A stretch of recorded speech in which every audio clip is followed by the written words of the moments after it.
Welcome to the Forgotten Narrator. Alright, let's talk about one of the strangest and most unsettling whispers buried in the warp-drenched mythos of the Imperium. It's not about daemons, xenos, or heretics. It's about silence. Not the kind you hear after a battlefield has gone still, but something deeper, heavier. A silence that watches, that waits. The kind of silence that doesn't come from the absence of sound, but from something sacred, deliberate, and terrifying. And at the heart of it lies a name most Imperial scholars fear to even breathe aloud: the Thorns of the Black Rose. This was no ordinary sect. Not a renegade cult clawing for demonhood, not a fragment of the ecclesiarchy gone rogue. The Thorns were something else entirely. Forgotten not because of irrelevance, but because they were erased. Systematically, quietly. All that remains of them are fragments, torn pages, blood-streaked frescoes, data entries marked for deletion. Even those who specialize in the esoteric know better than to ask too many questions. Because in a galaxy that worships the Emperor's blazing light, the Thorns revered something darker, colder, and infinitely quieter. They worshipped silence itself. What makes their story so haunting isn't just what they believed, but how effectively they were unmade. No grand inquisitorial trials, no scorched banners hanging from cathedral walls, just disappearance, as if they'd never existed. And yet, the traces are there, if you know where to look. A missing fortress on a dead moon, a statue with no name, a cathedral built in total acoustic deadness. The fear isn't that they were powerful, it's that they may still be. Because here's the thing, the Imperium fears many things: heresy, mutation, the warp. But there's something about silence that unsettles even the Inquisition. It's not passive, it's not neutral, it's not absence. Silence in the Warhammer galaxy is action. It's ritual, it's worship. And when an entire sect devotes itself to it, without words, without prayers, just devotion through stillness, you begin to understand why the Imperium wanted them gone, why their name is a ghost. And yet, even ghosts whisper. So who were the Thorns of the Black Rose? How did they come to be? What did they truly believe? And what does their memory, however broken and obscured, tell us about the nature of belief, suppression, and the Empire's deepest fears? Let's unravel this mystery, one petal at a time. If you trace back the faint echoes of the Thorns of the Black Rose, you won't find a specific date etched in data slates or etched into the stones of a chapel wall. Their origin is more like a smudge across a forgotten star chart, blurred, quiet, and intentionally veiled. Most agree, however, that the cult emerged somewhere in the late M32, during the centuries following the Age of Apostasy. That alone already paints an ominous picture. Because if you know anything about that era, it was a time of shattered faith, broken hierarchy, and the terrifying realization that the Imperium could turn on itself more viciously than any Xenos threat ever could. The ecclesiarchy had crumbled, been rebuilt, and faith across the stars had splintered into dozens of strange expressions. And in that chaos, something darker began to root itself. The most accepted theory among esoteric scholars is that the Thorns first took shape in the outer Calyx expanse, on a forgotten shrine world that had been bombarded during the Wars of Apostasy and never fully resettled. It wasn't so much that a sect was founded there, but rather that silence itself began to be treated as a sacred act. The remaining survivors of the conflict, monks, adepts, and broken laymen, were said to have taken a vow of silence not out of piety, but out of despair. The devastation had been so complete, so spiritually hollowing, that the very idea of prayer, of spoken liturgy, felt obscene. Words had failed them. Prayers hadn't stopped the orbital strikes. Benedictions hadn't saved the innocent. So they turned to something else, something older maybe, or maybe just something more honest. There's a haunting phrase that appears again and again in recovered fragments from the region. Only in silence did we hear him weep. It's not clear who he is. The Emperor? A saint? Or perhaps something else entirely. But it offers a glimpse into the earliest emotional core of the sect. This wasn't just some rejection of ecclesiarchal control. It was mourning, transformed into dogma. Grief given shape through stillness. In a way, the Thorns of the Black Rose weren't born out of rebellion, but out of heartbreak. And that's what makes them feel so different from the usual heretical cults that spring up across the Imperium. Some even claim that their earliest founders were members of the Silent Sisterhood who had gone rogue, rejecting not just psychic nullification, but the Imperium's need to label silence as merely a weapon. These theories are impossible to prove, of course, but when you look at the visual iconography that survived, the stylized black rose bound in thorns, the tear-shaped pendants carved from obsidian, the frequent appearance of inverted aquila motifs, it all feels like it came from a group that wanted to reverse the meaning of every sacred imperial symbol. They weren't just silent. They worshipped silence. They gave it names, gave it shape, made it holy. There's something deeply unsettling about the idea that faith could evolve in such a direction. That silence, something we associate with obedience, with reverence, could become the object of worship rather than just the medium. And yet, if you imagine the context, it begins to make a strange kind of sense. After decades of chaos and spiritual betrayal, after seeing the High Lords of Terra themselves fall into corruption, maybe silence felt like the only thing that hadn't lied. Maybe it was the only thing that hadn't demanded blood, hadn't made promises, hadn't screamed for vengeance. Just silence. Just presence. Others argue that the cult predates even that era. That they were a splinter group from deep within the original human diaspora, seeded by proto-religious orders during the dark age of technology, only to re-emerge centuries later when the galaxy was wounded and receptive. That would mean they aren't a product of the Imperium at all, but rather a remnant of something that never belonged in it to begin with. A kind of old, patient infection. I find that idea terrifying in the best possible way. Because if that's true, then the Thorns aren't just a forgotten sect.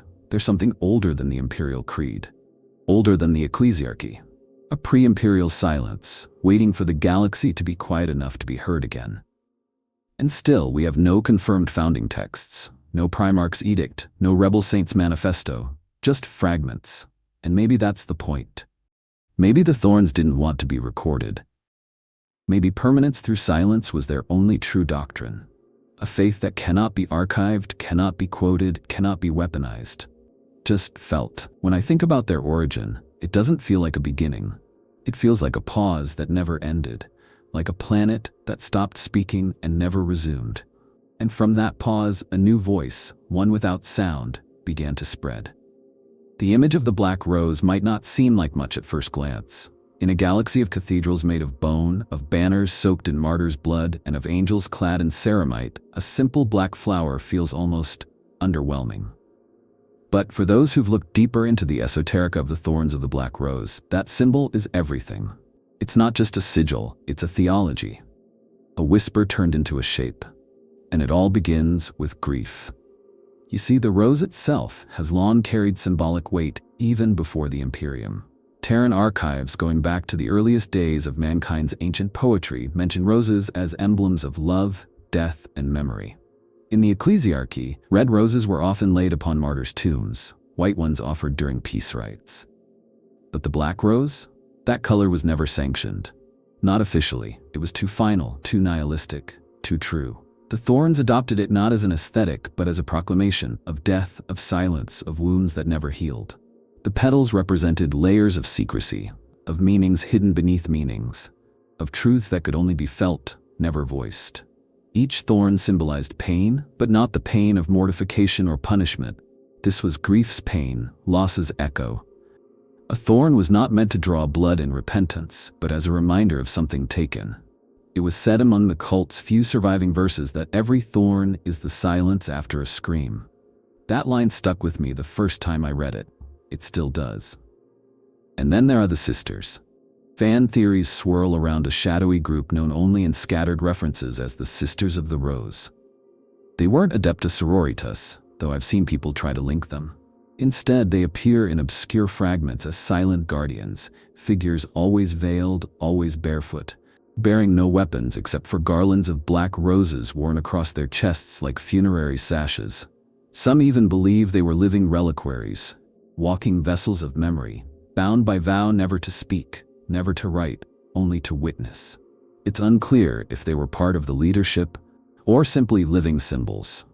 One apocryphal text recovered from a quarantined shrine on Juno describes a procession of such women walking through an abandoned city, each laying a single rose at the foot of a shattered imperial statue. The The city had been rendered voiceless after a vox silence fell across the region. Whether the cult orchestrated that or simply marked it as holy is up for debate. There's another layer to it, though. Some interpretations link the Black Rose to ancient funeral traditions, dating back to the Old Night, where mourners would place obsidian flowers on the graves of those who had died in silence. That is, those who were either never heard from again, or those who died without screaming. The Thorns may have adopted this imagery deliberately, reclaiming it. In their view, silence wasn't just an ending, it was the only honest reaction to a universe as cruel as this one. What words could possibly suffice in the face of extinction, of exterminatus, of endless war? A scream fades, a sermon is forgotten, but silence endures. What fascinates me most, though, is how the symbol was never widespread. It didn't show up in banners or murals. It wasn't chiseled onto the walls of shrines in fanfare. Instead, it was hidden, carved beneath floorboards, embroidered into the inner linings of robes, tattooed behind the ear where only another thorn might see it. There's something sacred in that intimacy. A rose you don't display but carry. Like a wound, like a memory. There are even theories that the rose itself wasn't a literal flower at all, but a construct. Genetically grown, silent blooming flora found only in one sector, tended by the cult like relics. These roses didn't emit scent. They made no sound as they opened. One old log from a rogue trader described them as beautiful and more terrifying than any daemon I've ever seen. He claimed they bloomed only under the light of a dying star. Maybe that's just poetic fiction. Or maybe that's exactly the kind of beauty the Thorns saw as holy. It's strange, really, how such a soft, almost fragile image became the anchor of such a disturbing sect. But maybe that's the point. Maybe in a galaxy obsessed with strength, armor, noise, and dominance, they chose something utterly opposite. A flower, black, silent, hidden. And in that small act of defiance, they redefined what power could mean. Not the strength to kill, but the strength to feel. Not the might to burn a world, but the resolve to mourn it. Quietly. And if that doesn't scare the Imperium, I don't know what would. When people think of places of worship in the Imperium, they usually imagine towering cathedrals bathed in candlelight and incense, stained glass depictions of the Emperor's triumphs, vox systems endlessly repeating sermons in High Gothic. But the sanctuaries of the Thorns of the Black Rose were the complete opposite. No light, no sound, no glory, just stillness. And if the cult had a true theology, it was written not in scripture, but in architecture. The way they built their sacred spaces, what little we know of them, is maybe the clearest reflection of what they believed.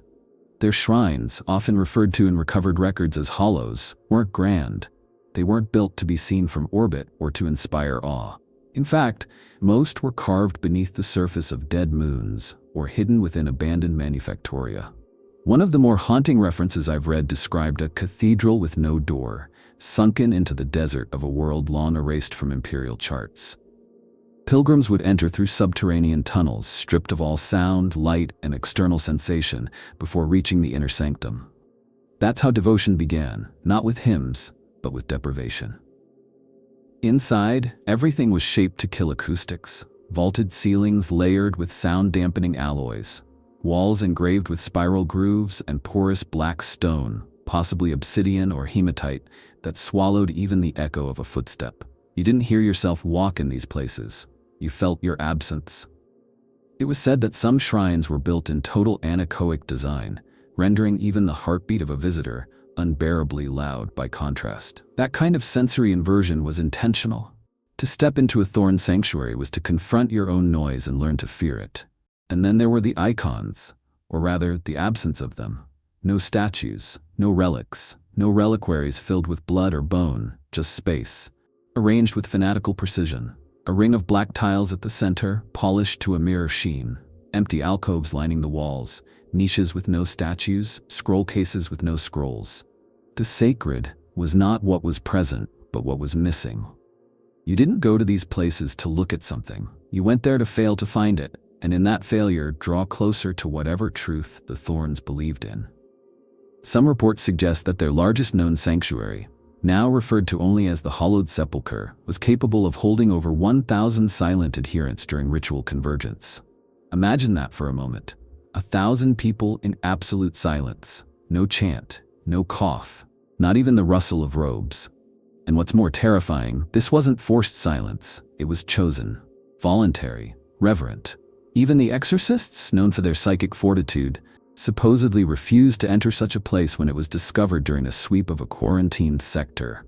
They claimed the silence pushed back, that the emptiness inside had mass. There's even debate about whether these locations had any mechanical systems at all. Some recovered fragments claim the Thorns avoided powered lighting, ventilation, or climate control. Shrines would be lit only by filtered starlight or dim candles placed in narrow alcoves, too small to fully illuminate a chamber. Shadows weren't eliminated, they were preserved, encouraged, which again makes sense if you believe silence was not just a tool, but a being. In darkness and silence, something could be invited to enter, or perhaps revealed. I've seen one preserved image, only one, that may show what a Thorn shrine looked like before its erasure.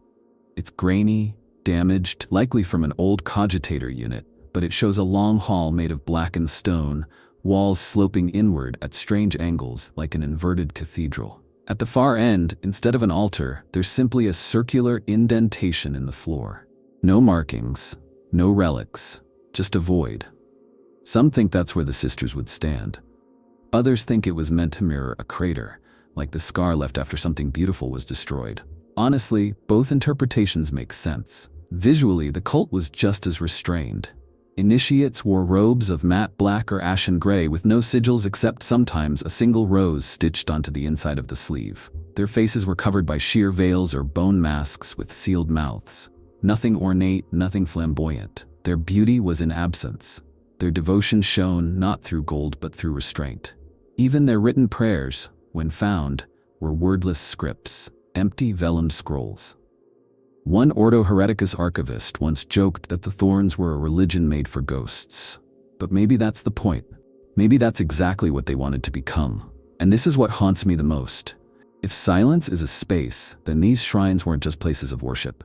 They were wombs, designed to shape something. Maybe not life, maybe not even truth, but something. Something that waits. Something that doesn't need to speak. Something that doesn't need to move. Every time I think about these hollow sanctuaries, I wonder how many still remain, buried under ash, hidden in dust storms, waiting for someone foolish or faithful enough to sit in their silence and listen. If there was one thing that made the Thorns of the Black Rose more than just a strange spiritual anomaly, if there was one idea that turned them from mourners into something the Imperium feared, it was this. Silence wasn't just their practice. It was their weapon. Their language, their God. And that's where things get truly chilling. Because when you realize they weren't just being quiet for the sake of ritual or mourning, but because they believed silence had power, you start to understand why the Inquisition eventually came for them without warning, without trial, and without leaving anything behind.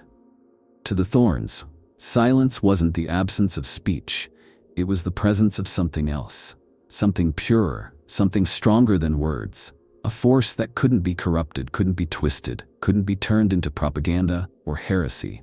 In their teachings, what little remains, there's a repeated idea. Sound deceives, silence reveals. That's the core of their dogma. And once you start looking through that lens, the rest of their practices make a strange kind of internal sense. There are notes from rogue archivists who studied their few surviving texts and symbols, and they mention how the Thorns believed every spoken word was a kind of violence. Not metaphorically, literally.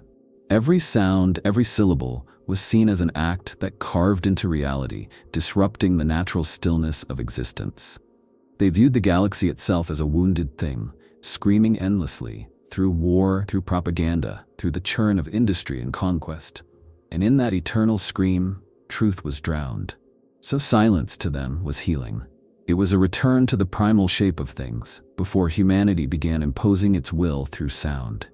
They believed the warp responded to noise, that psychic disturbances, demonic incursions, madness itself, were all drawn to vibration, to voice, to the friction of sound against the universe.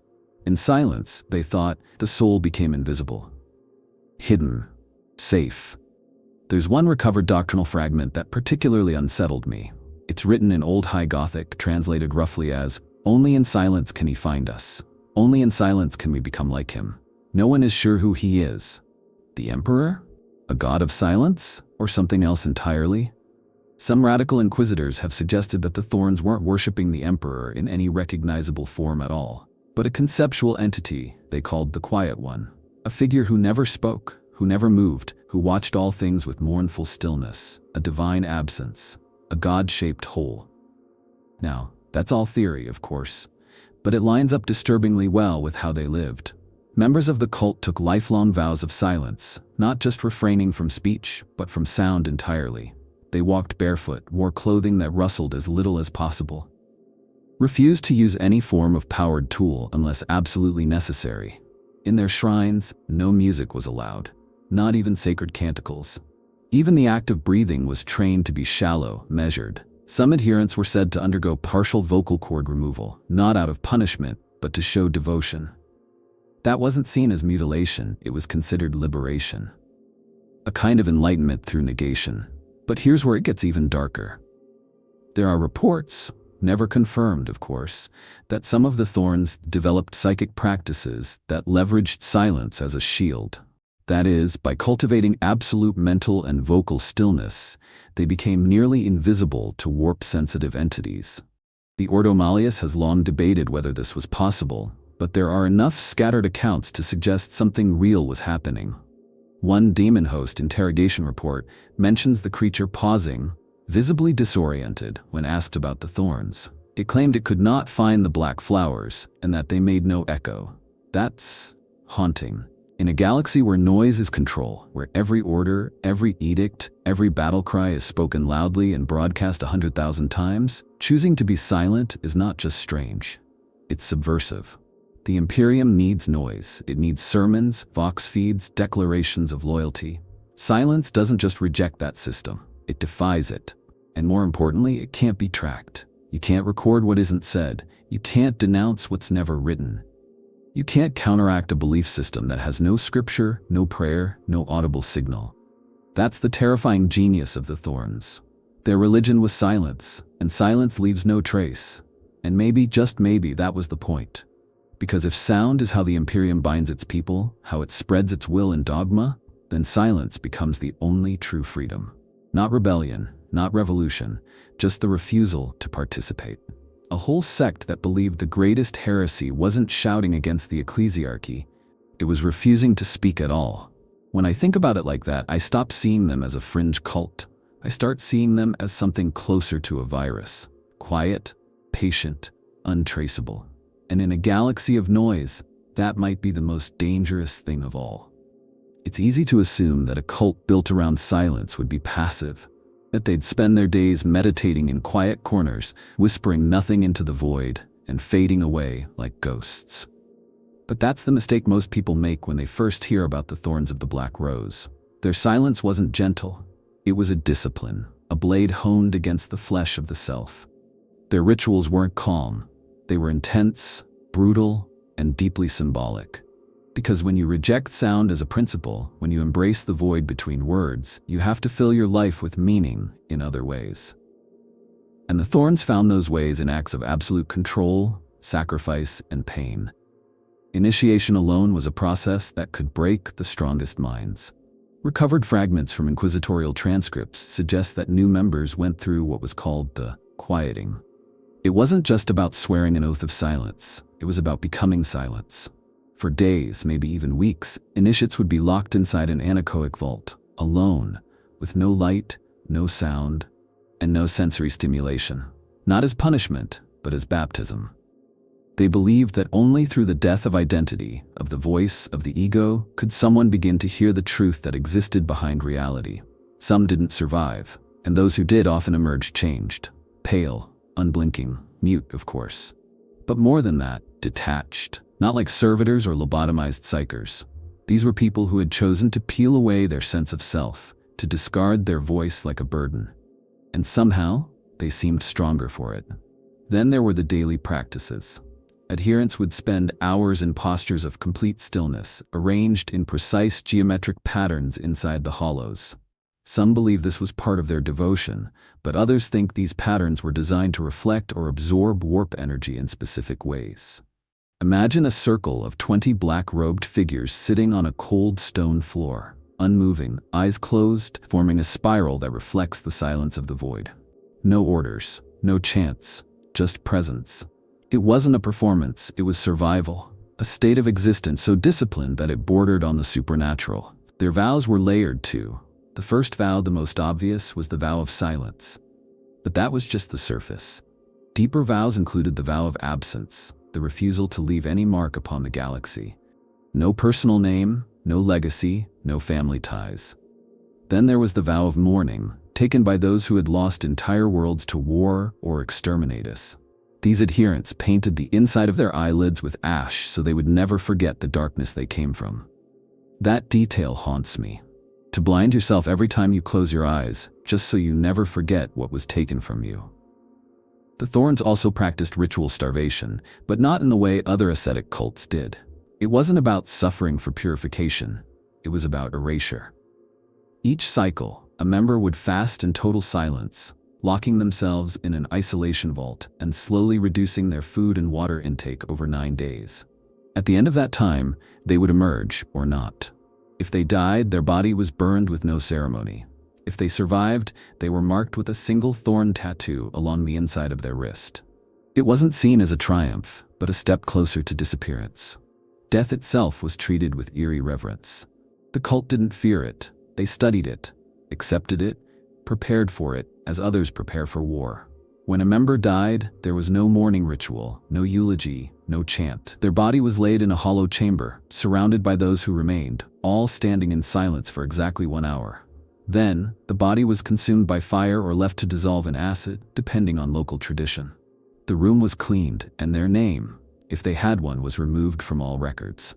Nothing remained, not even memory. Because to be remembered, in their eyes, was a violation of true silence. A voice echoing after death. And yet there are tales, never confirmed, always second-hand, of more violent rituals.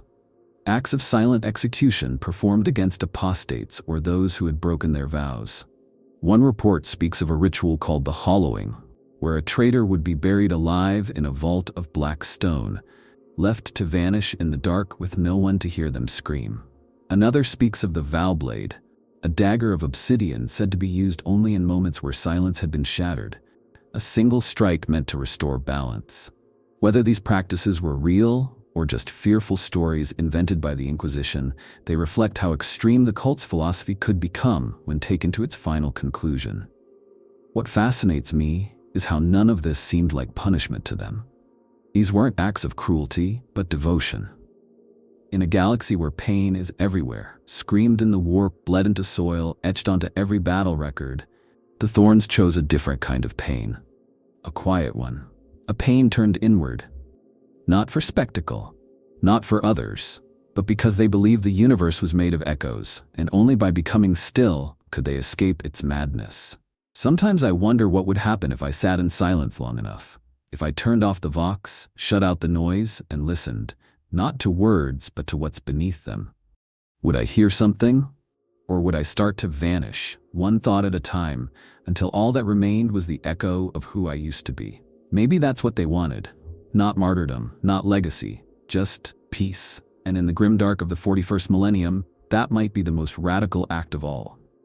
It's easy to dismiss members of a forgotten cult as lost souls, madmen, or manipulable minds looking for meaning in a hopeless galaxy. That's the usual lens we use when we talk about heretics or deviants in the Imperium, people too weak to endure, too broken to function. But when it comes to the Thorns of the Black Rose, that explanation never quite sits right with me. Because if you actually look at the traces they left behind, the precision of their structures, the rigor of their rituals, the cold clarity of their silence, what you see isn't weakness, it's intent. These weren't mindless devotees. They chose silence, willingly, intellectually, and emotionally. And I think that says more about them than any dogma ever could. So what kind of person looks at a galaxy on fire and decides that the answer is to stop speaking? I've always believed that the people who joined the Thorns weren't searching for salvation. They were searching for stillness. not in the sense of peace or comfort, but in the sense of escape from the noise that defines human existence in the Imperium. Think about it. Every citizen is bombarded from birth with sermons, orders, liturgies, marching songs, patriotic broadcasts, threat alerts, sirens, prayers, invocations, and screams, all layered on top of each other, all demanding your attention, your obedience, your soul. There's no space left to think. No quiet moment to process grief or fear. Only noise. Constant, violent, consuming noise. So what if, one day, someone doesn't want to be consumed anymore?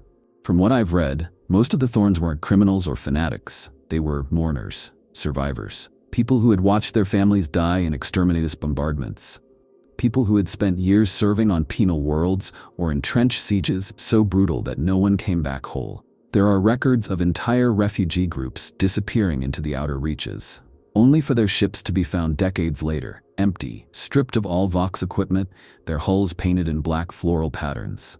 These weren't rebels. They were people who had nothing left to say. And then there were the thinkers. Yes, really. Former scholars, scribes, missionaries, even low-ranking members of the ecclesiarchy. People who had spent their lives reciting, teaching, preaching, and who came to believe slowly and painfully that words had failed them. That language, rather than building bridges between minds, had only built walls, arguments, schisms, wars. These were people who believed that truth could only be known through what was not said, through presence, through silence, that nothing else was ever honest.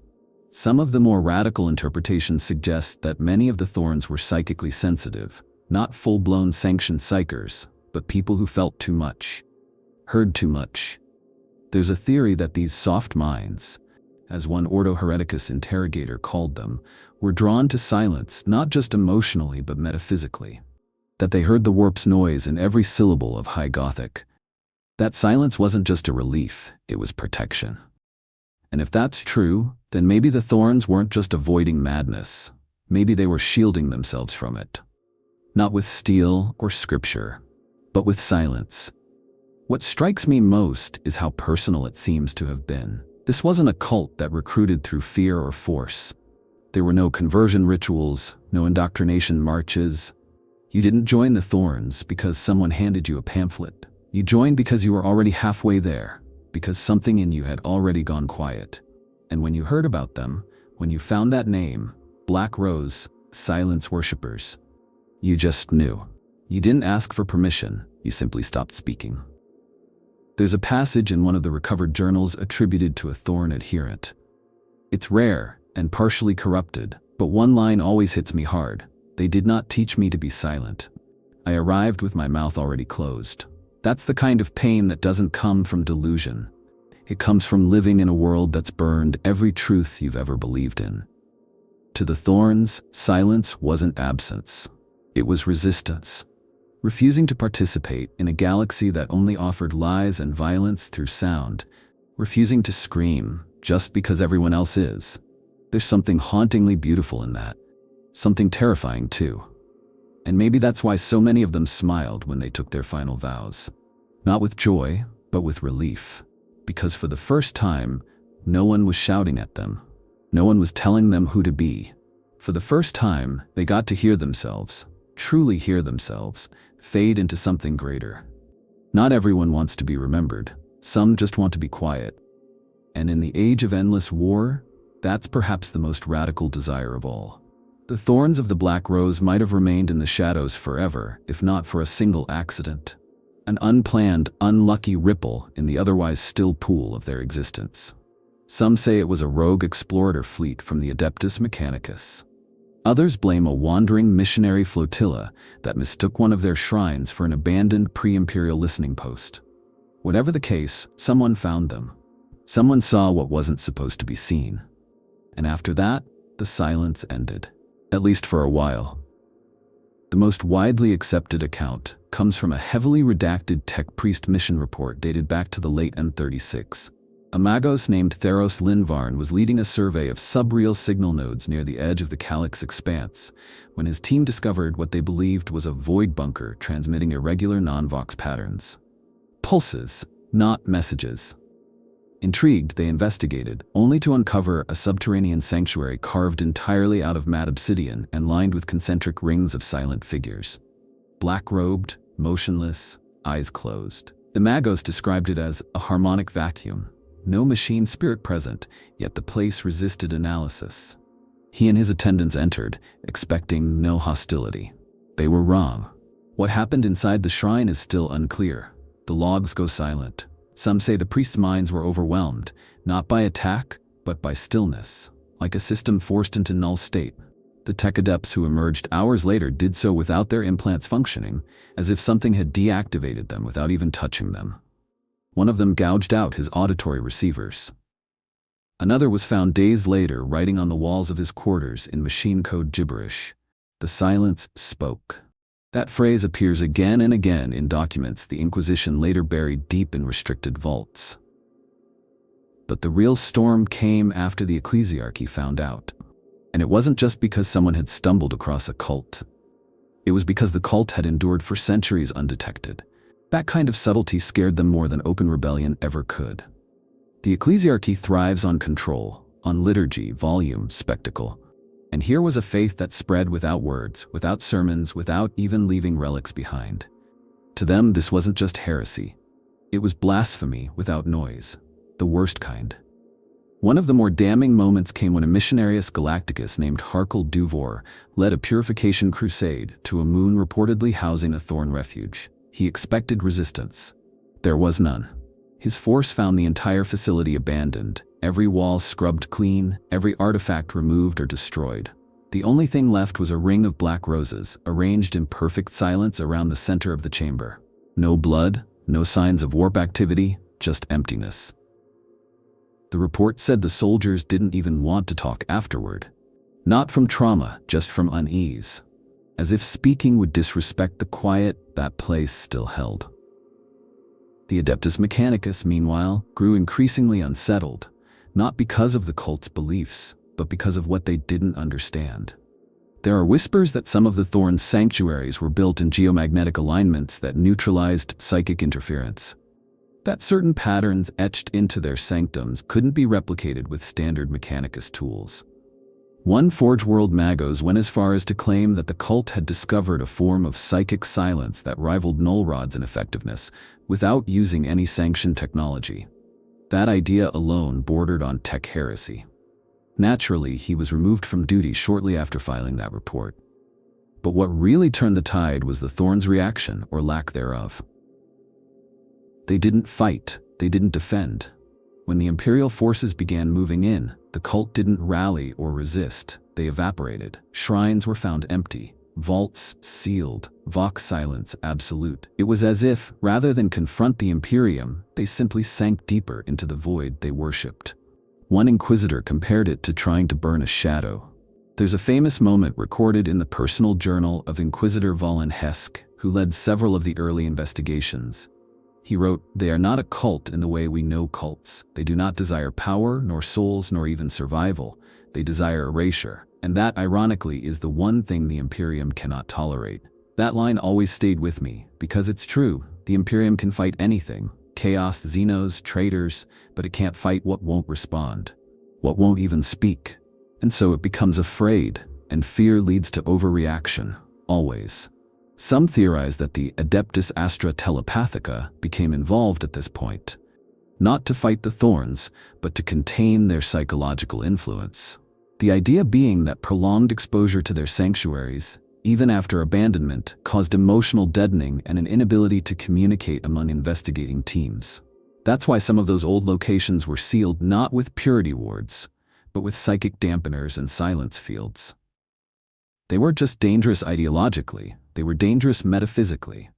Not because they summoned demons, but because they unhooked people from the noise of the Imperium. And that, to the powers that be, is a threat more insidious than any warp breach. By the end of it, the Thorns were labeled a forgotten heresy. The Ordo Hereticus marked them nullified, and the name was quietly removed from most records. Not erased in fire, but erased in silence. As if they'd never existed.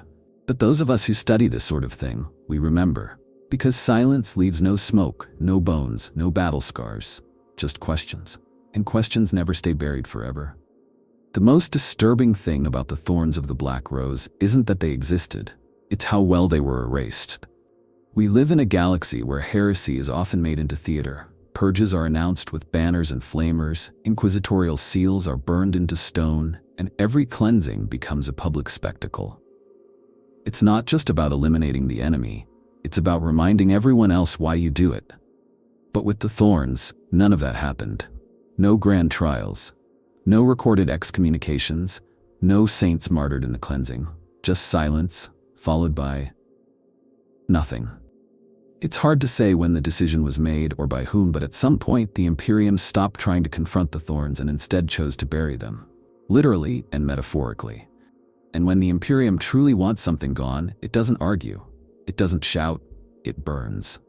There are only a handful of references to what happened next, scattered across redacted inquisitorial vaults and corrupted Mechanicus archives. A few Ordo Hereticus communiques speak of black-level containment and site erasures across more than a dozen systems. But one phrase recurs too often to be coincidence: Excellentio. From silence into silence. A kind of coded verdict used only in rare cases where the mere knowledge of a subject is seen as too dangerous to preserve. Not just forbidden to speak of, but forbidden to remember. Entire planets were cleansed, not for rebellion, not for mutation, just for knowing. One of the most disturbing examples is from a minor agri-world, once known as Solar's End. It had been stable for over a century, producing crops for nearby forge worlds with no recorded deviation from Imperial doctrine. Then, without warning, all contact ceased. A patrol ship arrived weeks later to find the world in lockdown. A lone inquisitorial vessel had parked in orbit that declared exterminatus and then vanished. No explanation, no survivors. The only clue was a picked record of the planet's largest basilica, its door marked with a single wilted black rose carved into stone. You don't do that for a few heretics hiding in a cave. You do that when you're scared, when you think silence might spread like a contagion. And maybe that's what frightened the High Lords most. Not just what the Thorns believed, but how cleanly it moved. No ideology, no manifestos, just an emptiness that people stepped into willingly.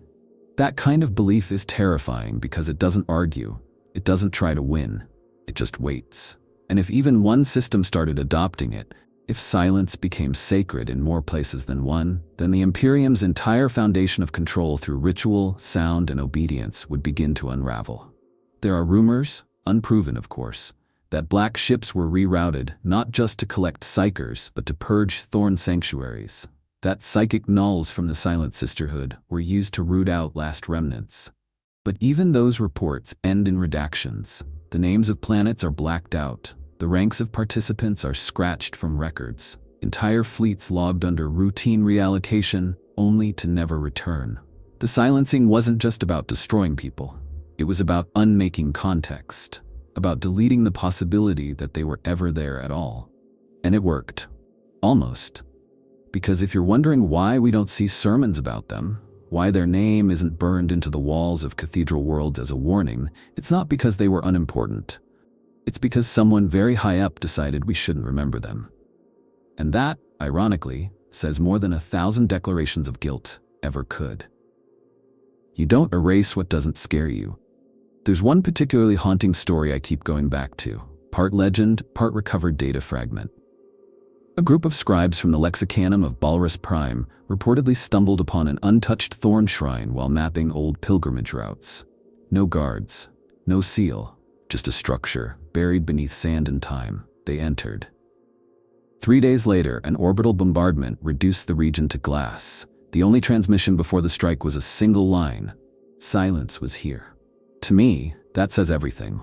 Not heresy detected, not threat confirmed. Just silence, as if even acknowledging what they found was too risky. The irony, of course, is that the Imperium tried to destroy them using the same weapon that the Thorns had perfected: absence. And in doing so, they may have accidentally fulfilled the cult's final goal, complete erasure, the ultimate silence. But then again, here we are, talking about them, asking questions, digging through the ash. Because silence, for all its power, can't stop curiosity. And in a galaxy where truth is shaped by fear, even a forgotten whisper can become dangerous again. So why did we never hear about them? Because someone made sure we didn't. Because they weren't just purged, they were forgotten on purpose. And that, more than anything, proves just how real they were. For a cult that built its entire identity on silence, the fact that anything of the Thorns of the Black Rose survived is kind of miraculous. Or maybe not. Maybe it's the final irony, that in trying to leave nothing behind, they accidentally created artifacts so strange, so quiet, they couldn't help but echo through the centuries. Fragments, anomalies, cursed objects, places that feel wrong. The kind of things that don't scream heresy, but instead whisper it. And those whispers have drawn people, scholars, heretics, fools, all chasing pieces of a mystery that was never supposed to be remembered. The most infamous of these fragments is something called the Veil of Avars. It's not officially catalogued in any public archive, of course, but it shows up in a few Ordo Xenos black logs and one very corrupted Explorator report. Supposedly, it's a shroud made of woven matte black silk that absorbs all sound within a 3-meter radius. Not muffles, erases. Even auspex and noospheric sensors record absolute null. No matter the surrounding noise, the area inside the veil goes completely still. People who've worn it, those who lived long enough to report back, say that it's like floating outside reality. Some describe it as peaceful. Others claim they heard something moving in the silence, something ancient and slow. Most never speak again. Then there's the Book of Empty Names, which isn't really a book in the traditional sense. It's more like a slab of dark composite material, possibly obsidian or some pre-imperial alloy, etched with rows upon rows of lines. No words, no images. Just grooves, arranged in such a way that if you run your fingers across them slowly, you start to hear something in your mind. Not a voice exactly, more like a presence. Some have speculated it's a psychic artifact, tuned to resonate with certain brain patterns. Others believe it's just a trick of the subconscious, like how staring into static too long makes you think you see faces. Whatever it is, the Inquisition has tried to destroy it multiple times. It always reappears. Always silent, but maybe the strangest remnants of the Thorns aren't the objects. They're the places. The so-called still zones. These are regions across the Imperium where sound behaves differently. Entire valleys where echo vanishes, dead ships floating in void space that no longer transmit Vox signals despite functioning systems.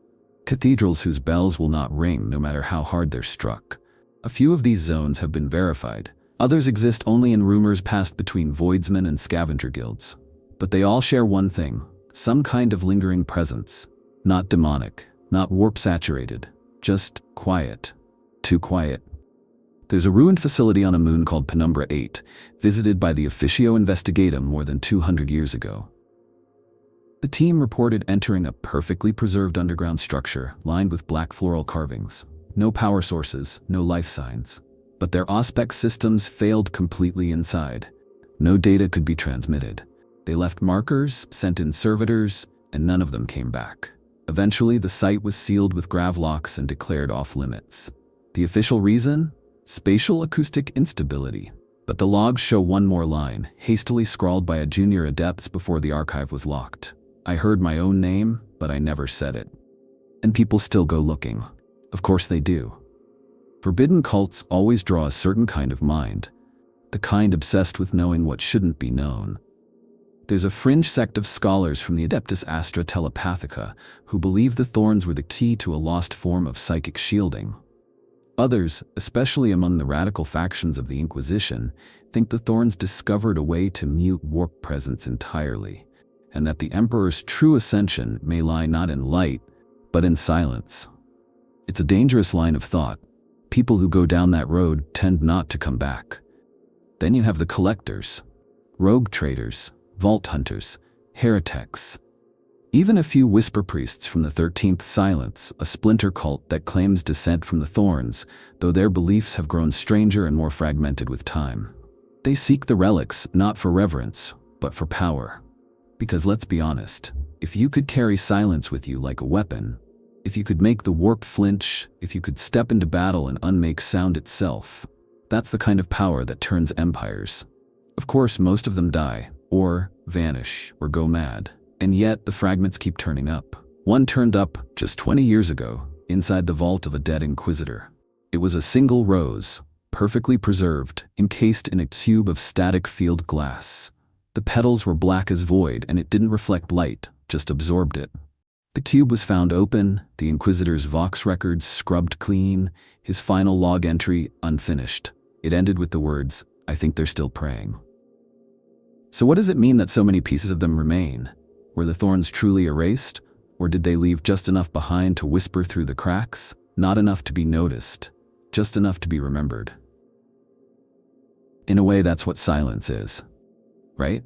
Not the absence of all sound, but the presence of something waiting, just out of reach. And maybe the Thorns knew that.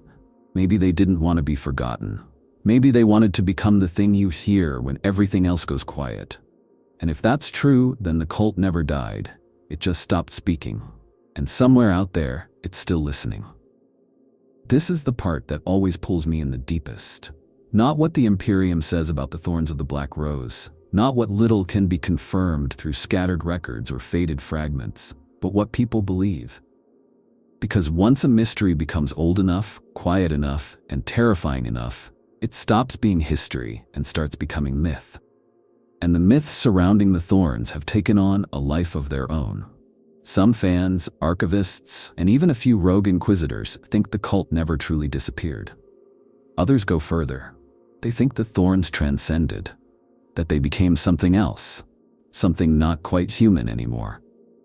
There's a popular theory in some deep circles of forbidden lore discussion, usually passed around through encoded Vox forums or buried in private librarium servers. It suggests that the Thorns never wanted survival in the material sense. They weren't looking to grow their numbers or conquer territory. Their true goal, it claims, was to dissolve into the warp without leaving a psychic trace. Not to ascend in the way chaos cults do. Not through mutation, devotion to a dark god, or ecstatic madness, but through sheer negation. To become a kind of metaphysical silence embedded within the Immaterium itself. Some call these entities the Hollow Choir. Echoes of the Thorns that now haunt the spaces between warp currents. Not daemons in the traditional sense. They don't roar or rend or laugh through blood-choked mouths. Instead, they erase. Ships that enter certain warp corridors go silent. Vox signals fail. The Gellar field pulses once, then calms. And the crew forgets. They forget why they were traveling. Sometimes they forget who they are. They just sit, still, silent. And sometimes they never start speaking again. Others claim to have encountered them in more personal ways. Navigators have reported seeing shadow forms drifting along warp corridors. Not hostile, not beckoning. Just present. Always watching. Always still. One account I read describes a thorn-shaped silhouette appearing in the Astronomican's outer glow, unmoving and black, absorbing light like a wound in space. That particular navigator survived, but was said to have gone mute shortly afterward. He refused to speak until his death, writing only one sentence over and over in Low Gothic. They are the breath between prayers. Of course, most Imperial scholars reject these stories outright. Too vague, too poetic, not measurable. But even they admit there are anomalies, regions of warp space that exhibit complete psychic silence. No daemons, no echoes, no screams, just nothing. And that's not supposed to happen. The warp is emotion, turbulence, noise. For it to fall completely still is like finding a fire that gives no heat. Something is wrong there. And that wrongness feels eerily familiar to those who've studied the Thorns. Then there's the darker interpretation. The one I hesitate to even talk about sometimes. The idea that the Thorns didn't just disappear into the warp, they merged with it. That their silence became viral, like a mimetic plague, traveling through thought and soul rather than voice or matter. That every time someone chooses silence in defiance of the Imperium, they come a little closer to that same spiritual negation. That Thorn sanctity spreads not through conversion, but through stillness.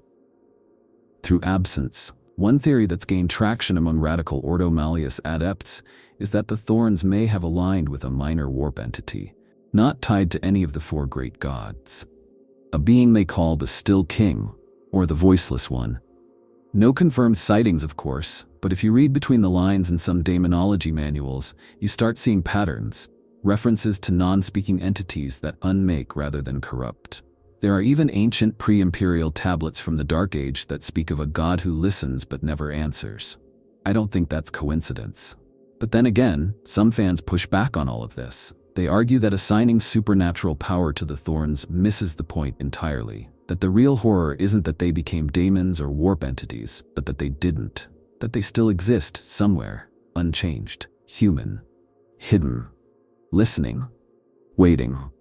Entire generations raised in perfect silence, scattered across dead systems and black worlds. They don't need gods. They don't need power. Just time and silence. It's the idea that somewhere out there a void ship docks at a long-dead station and finds it pristine. Air still clean, Vox channels silent, doors unlocked, and deep inside, someone is sitting. Veiled, motionless, surrounded by roses that have never wilted. And when you speak to them, they say nothing. But they look at you like they've been waiting. I don't know which version scares me more. The one where they became monsters, or the one where they stayed exactly what they were.